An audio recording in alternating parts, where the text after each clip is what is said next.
참 예수님, 반갑습니다.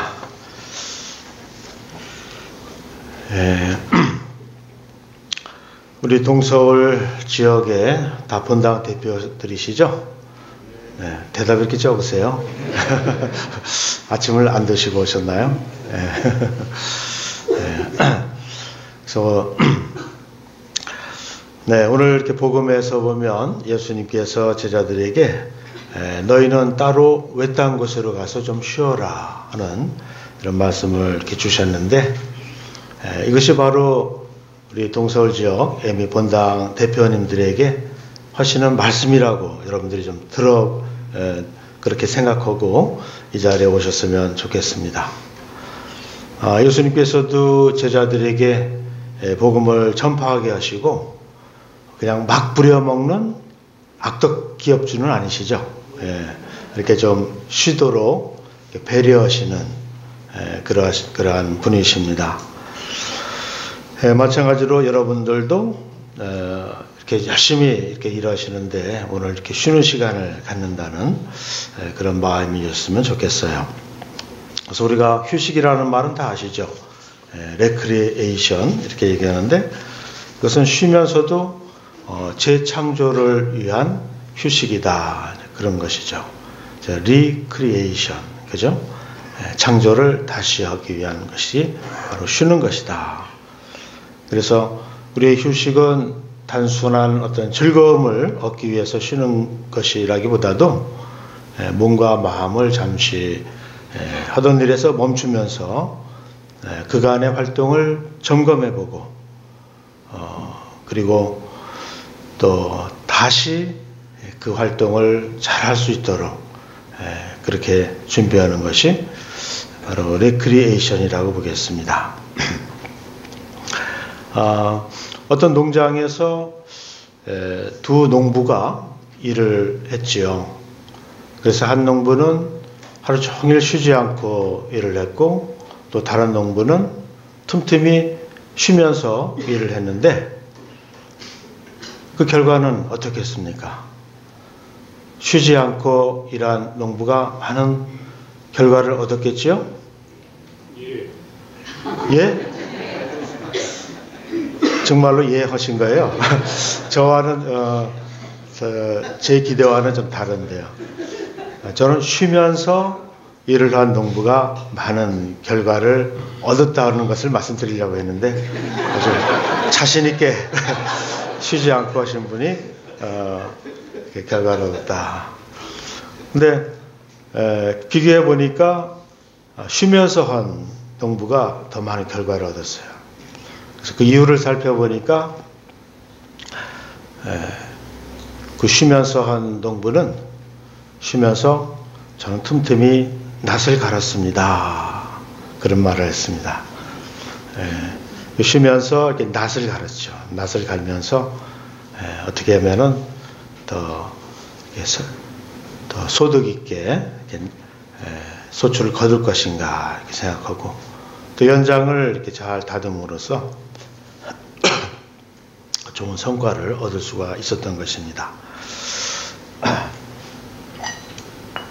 좀 건조하죠?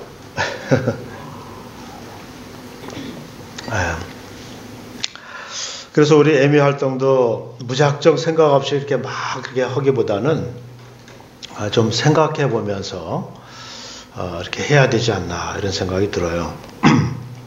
그래서 오늘 여러 본당에서 이렇게 오셨으니까 서로 다른 분들이 하고 있는 일을 듣고 또 비교해 보면서 나도 그런 좋은 방법을 이렇게 적용해서 공유해서 좋은 성과를 거둘 수가 있는 것이죠. 그래서 주님께서는 여러분을 사랑으로 초대하시고 또 여러분에게 참으로 좋은 일을 맡기셨습니다. 애미 주말 초대를 통해서 우리는 보물과 같은 애미 주말 프로그램을 체험하였고, 또 우리들은 사람들이 더욱 사랑하고 또 그 사랑이 가정에 가득 넘쳐서 또 이웃과 교회와 세상을 사랑 가득한 세상으로 만들고자 하는 우리의 비전을 갖고 있죠. 이것은 참으로 좋은 비전이며 아주 소중한 사명이 아닐 수 없습니다. 월드와이드 메리지 엔카운터의 선교 사명의 일부를 살펴보면은 이런 말들이 있습니다. 우리는 부부 사랑의 아름다운 모습으로 하느님과 교회에 응답하여 모든 부부들이 기쁘고 행복한 결혼 생활을 할 수 있도록 헌신하며 우리들은 애미 주말을 마련하고 우리의 결혼에 대한 모든 가치관을 나눔으로써 서로 대화하고 성장하기 위한 도움의 공동체를 이룬다. 혼인성사의 선물을 깨닫고 부부들을 일깨워 교회를 새롭고 활력에 넘치게 하며 세상을 변화시켜 나간다. 이것이 우리 애미 우리 선교 사명의 한 일부 말씀입니다. 우리들이 부부로서 그리고 사제로서 수여하는 애미 사도직은 하느님께서 마련하신 혼인성사와 성품성사를 쇄신하는 거룩한 소명임을 우리는 다시 한번 깨달아야 되겠고, 또 그러한 사명을 우리에게 주신 하느님께 감사드리고 그에 보답하는 삶을 살아가야 되겠습니다. 우리들이 하는 일은 때로는 힘이 들 수 있을 것입니다. 열심히 일해도 성과가 나지 않는 것 같고, 그러나 실망할 필요는 없습니다. 우리가 맡은 소명 자체가 거룩한 것이고, 또 우리는 거룩한 소명을 수행하는 사람들이죠. 옛날에 하느님으로부터 거룩한 소명을 받은 예언자들, 현자들, 그리고 예수님마저도 사람들로부터 전적인 호응을 받으신 것은 아니죠. 많은 배척이 있었고, 또 많은 정말 예레미야 예언자 같으면 자기는 태어나지 않았으면 좋았을 것이다, 이렇게까지 얘기했고, 또 예수님은 아버지 어찌하여 저를 버리시나이까, 이렇게까지 말씀하실 정도로 당신 사명에 대한 호응은 거룩한 사명이었음에도 불구하고 그렇게 외롭고 힘든 길이었습니다. 그래서 우리도 애미 사도직을 수행하면서 우리가 이렇게 열심히 해도 또 그러한 호응을 받지 못할 수도 있고, 또 괜히 외롭게 혼자 하는 것 같은 그런 느낌을 가질 수도 있을 것입니다. 그러나 지성이면 감천이라는 말이 있듯이 우리가 사람들에게 진실한 모습으로 다가가고, 또 우리 부부를 통해서 하느님의 사랑을 보여주는 삶을 살아간다면 분명히 언젠가 그들은 애미 주말을 체험하고, 또 하느님께서 부부를 통해 주시고자 하는 축복의 신비를 깨닫고 감사하는 삶을 살아갈 수 있을 것입니다. 저도 어떤 부부를 이렇게 가끔 애미 주말에 초대하는데, 저도 집요하게 계속 얘기합니다. 한두 번 가지고 탁 가는 부부가 별로 없죠. 여러 차례 또 기간을 두고 이렇게 하는데, 그러한 분들이 애미 주말을 갔다 오고 나서는 정말 고맙습니다. 이 주말에 저를 가게 해 주시도록 인도해 주셔서 정말 고맙습니다 하는 그런 인사를 받을 때가 제일 기뻐요. 여러분도 그러시겠죠. 예. 그것은 우리 애미 주말 프로그램이 갖고 있는 정말 그 보물과 같은 그러한 그 과정을 통해서 사람을 이렇게 변화시켜주고, 또 혼인성사의 기쁨을 새롭게 발견해주기 때문이라고 보겠습니다. 저는 에미 본당 대표에 대한 반가운 추억들을 갖고 있어요. 에미 본당 대표라는 이름만 들어도 아주 즐거운 그런 추억들이 있는데, 제가 이제 1980년대 초에 사제가 돼서 성당 이름을 밝히죠. 제가 도남동 성당에 이렇게 보좌신부로 사제 생활을 시작했는데, 그 도남동 성당에 가보니까 이미 에미 모임이 있었어요.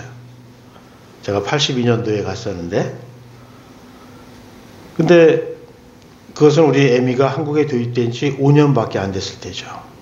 1977년에 우리나라의 첫 주말이 시작됐으니까 5년밖에 안 되는데도 도남동 분당에는 한 20여 부부가 에미 부부였어요. 그래서 제가 에미 부부를 잘 몰랐었는데, 한 번은 그 본당 대표가 그 미팅에 저를 초대했죠. 보좌신부도 좀 아시면 좋겠다 해가지고. 그래서 이제 그 댁에 가서 식사도 하고 이렇게 즐거운 시간을 가졌는데, 그곳에 오신 분들을 이렇게 보니까 다 그 본당에서 중요한 일들을 하시는 분들이었습니다. 에미 부부들이요. 그리고 아주 그 부부들의 그 관계가 좋으니까 분위기도 좋고, 그러니까 본당 내에서도 그분들이 아주 열심히 여러 가지 단체장도 맡고 또 여러 가지 단체에 속해서 이렇게 봉사를 하는 그런 분들이었죠. 그래서 제가 에미는 체험하지는 않았지만, 이 에미 부부들은 이렇게 즐겁게 살고 또 열심히 본당을 위해서도 활동하는 분들이구나, 이런 인상을 받았어요. 그리고 저는 이제 유학을 다녀왔는데, 그러고 나서 이제 또 그 후 10년 후네요. 1992년에 암사동 본당에 주임 신부로 이제 가게 됐었는데, 그곳에서도 또 에미 모임이 있었어요. 그래서 그때까지 저는 에미를 체험하지 않았습니다. 근데 이제 에미 본당 대표나 또 부부들이 신부님도 저희들이 하는 일에 대해서 좀 아셔야 되지 않겠습니까? 그러려면은 신부님이 저희들이 모임에 오시긴 하지만 피상적인 것밖에 못 봅니다, 그러시더라고요. 저희들을 잘 아시려면은 에미 주말을 체험해야 된다고. 그래서 그런 호기심도 있고, 또 당시에 저희 동창들이 또 열심히 에미 활동을 하고 있었는데, 그래서 저도 한번 가봐야 되겠다 하고 이제 체험을 했습니다. 94년도에요. 정말 이 에미는 생각과는 달리 아주 정말 시간마다 아주 놀랬습니다. 그때 제 동창 신부가 지도 신부로 했는데, 그 동창 신부를 그렇게 안 봤는데 그 에미 주말에서 발표하는 그 모습을 보면서 제가 깜짝 놀랐어요.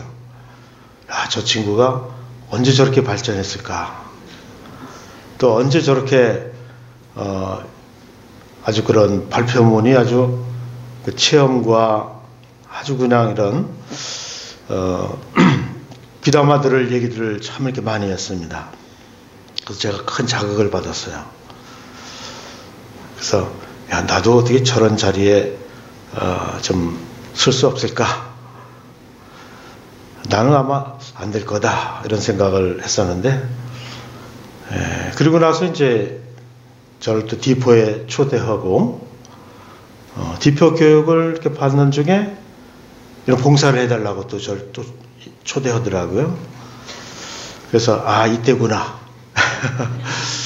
그래서 열심히 하겠다고 이렇게 하면서, 그러면 이제 또 발표문을 또 준비해야 된다 그래서 아주 열심히 준비했죠.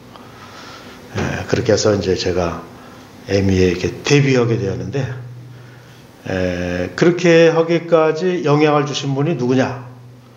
바로 본당 대표시죠. 본당 대표. 에미 본당 대표와 에미 부부들이 본당 신부님에게 그런 영향을 줄 수 있다는 것입니다. 그래서 여러분들은 사제들에게 좋은 영향을 줄 수 있는 영향력을 가지고 있다. 사제들에게 에미를 체험하게 한다는 것은 그 사제에게 얼마나 큰 그 은혜와 큰 새로운 세계의 기쁨을 보여주는 거나 마찬가지입니다. 제가 경험했듯이. 에미는 부부만의 그러한 쇄신이 아니지 않습니까? 사제도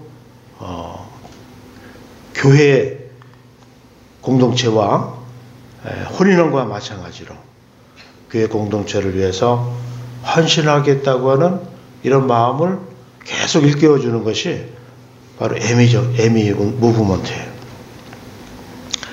제가 볼 때 다른 어떤 무브먼트보다도 에미는 더욱더 그런 것이 강하다고 봅니다. 처음에 자기가 결심했을 때에 그런 기억을 일으켜주고 계속적으로 헌신할 수 있는 힘을 우리 에미는 이렇게 주고 있어요. 그래서 저는 이렇게 암사동에 이제 에미를 체험하고 이제 거기에 진짜 구지구 이제 속해 있었죠. 암사동 본당 계신 분 계세요? 암사동. 저기 계시군요. 구지구에서 오신 분들이 그쪽에 앉으셨겠네요. 그래서 이제 구지구 제가 지도신부를 했습니다. 옛날에. 그래서 여러 본당 이렇게 다니면서 모임도 했고, 그러면서 이제 에미 또 발표도 하고, 그러면서 정말 제 마음은 마치 스폰지가 물을 흡수하듯이 에미 정신에 이렇게 제가 물들어갔다고 볼 수 있습니다. 그렇게 열심히 이렇게 하다 보니까 제가 2006년도에는 한국 대표까지 했어요. 몰랐죠? 제가 한국 대표까지 했습니다. 2006년에서 2009년까지. 그리고 이제 난 한국 대표를 했으니까 이제 뭐 에미와는 별 인연이 이제 끝났겠다 이렇게 생각을 했었는데 제가 이제 안식년을 마치고 중화동에 오니까 여기 또 칠지구 지도신부를 또 저한테 맡겼어요. 신부님도 에미 했으니까 칠지구 지도신부를 하셔야 된다고. 그래서 전 굉장히 기꺼이 아주 너무 잘됐다 생각하고 제가 우리 에미는 그렇지 않습니까? 뭐 큰 직책을 맡았다 하더라도 다시 조그마한 직책을 맡아서도 열심히 하는 것이 우리 에미 사제나 우리 에미 부부들의 그런 덕목이 아닌가 생각해요. 그래서 제가 또 칠지구에서 열심히 2년간 일을 했어요. 거의 아마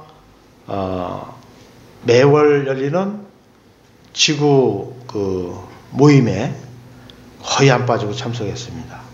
칠지구 어디 계십니까? 칠지구 저쪽에 계십니다. 그렇죠? 바뀌신 분들은 대답을 안 하시는 거예요. 새로 되신 분들은. 저랑 오래 하신 분들은 대답을 좀 하시는데 제가 칠지구에서도 열심히 하다 보니까 다시 또 동서울에서 또 일하라고 저를 또 부르신 것 같아요. 동서울 하면서 또 이 서울 지역까지 맞는 그런 직책을 제가 다시 또 이렇게 맡게 됐는데 에미와는 저는 이렇게 자이든 타이든 항상 이렇게 에미 안에서 제가 이렇게 있는 것 같아요. 이번에는 제가 주교님으로부터 직접 임명을 받았으니까 내가 하겠다고 한 게 아니라 주교님이 이번에는 김홍태 신부가 하시오 해가지고 이렇게 제가 일을 맡게 된 것이죠. 그래서 저는 항상 이 에미와는 이렇게 깊은 인연으로 이렇게 맺어져 있는데, 그렇게 된 그 계기는 이제 이미 우리 본당 대표들로부터 이제 그런 영향을 받았다, 이런 말씀을 이렇게 드리고 싶고, 오늘 강론은 좀 깁니다. 왜냐하면 여러분들이 교육받을 시간이 이 시간밖에 없다 그래서 교육 겸 이렇게 하는 거예요.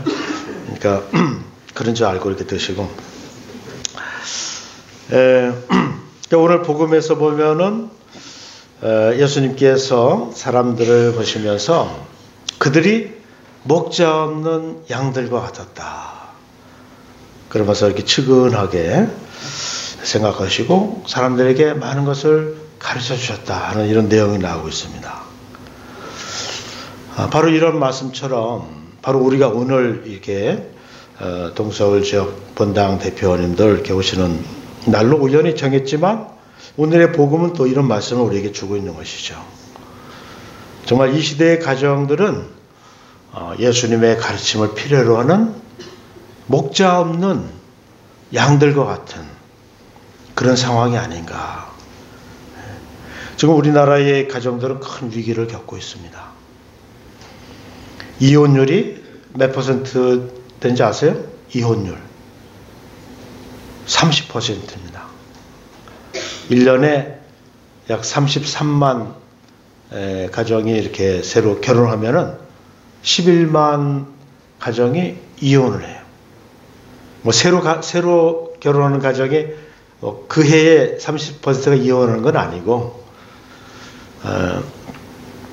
한 10여 년 살다가 남자는 46.4세, 여자는 42.6세 때 이혼을 하게 돼요. 평균이. 그렇게 되는데 이혼율이 30%예요. 그 연령대라면은 집에서 학생들이 초등학생이나 고등학교 다니는 학생들 아닙니까?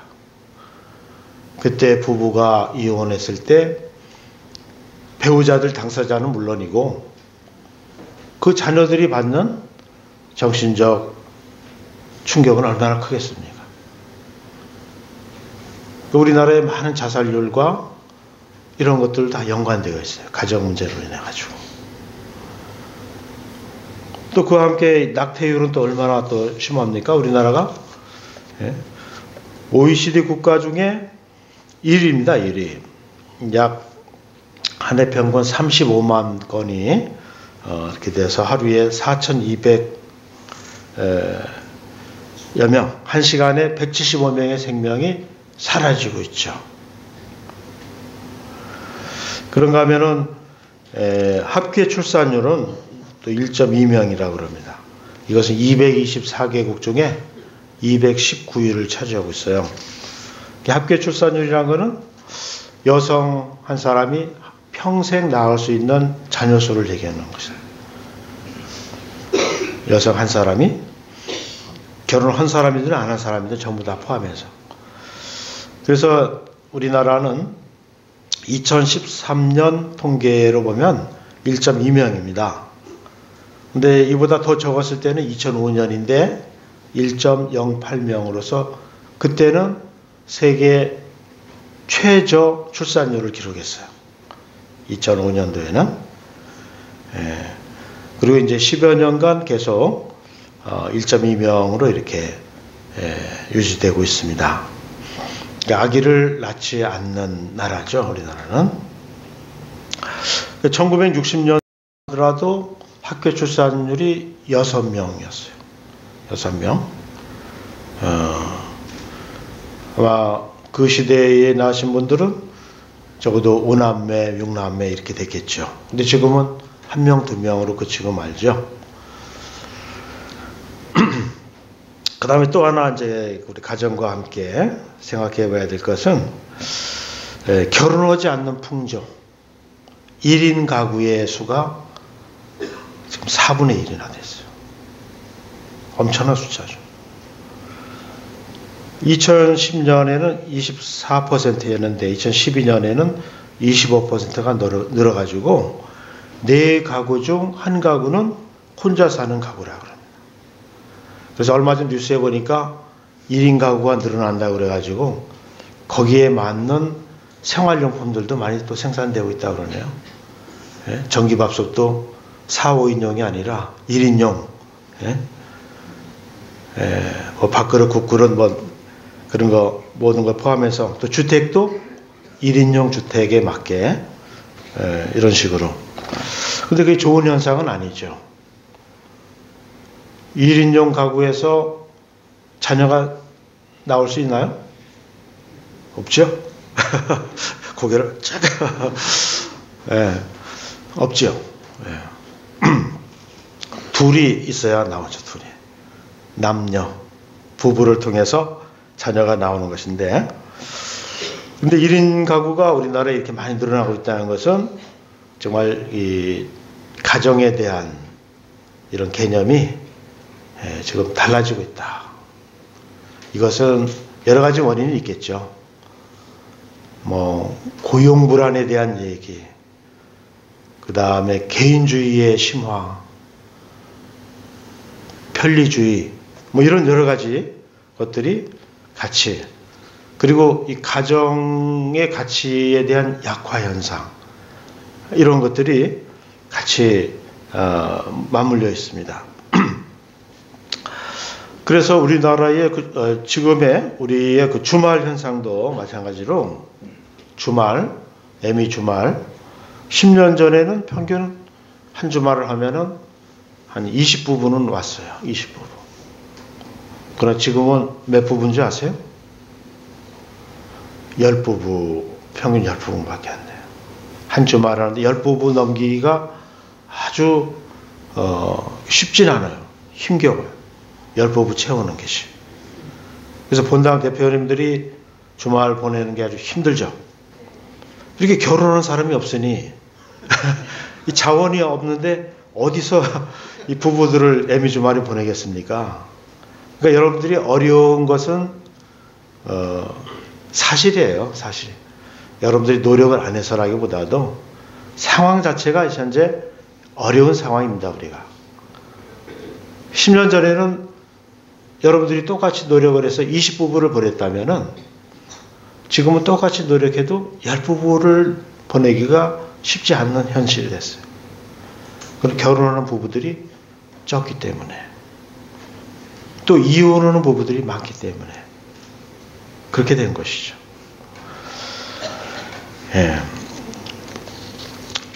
또 하나, 이런 현상으로 인해서 우리나라는 그 UN 미래 포럼이라고 하는 그런 단체에서 예측한 바에 의하면은 2300년도에 가서는 우리 민족은 지구상에서 없어지는 그런 민족이랍니다.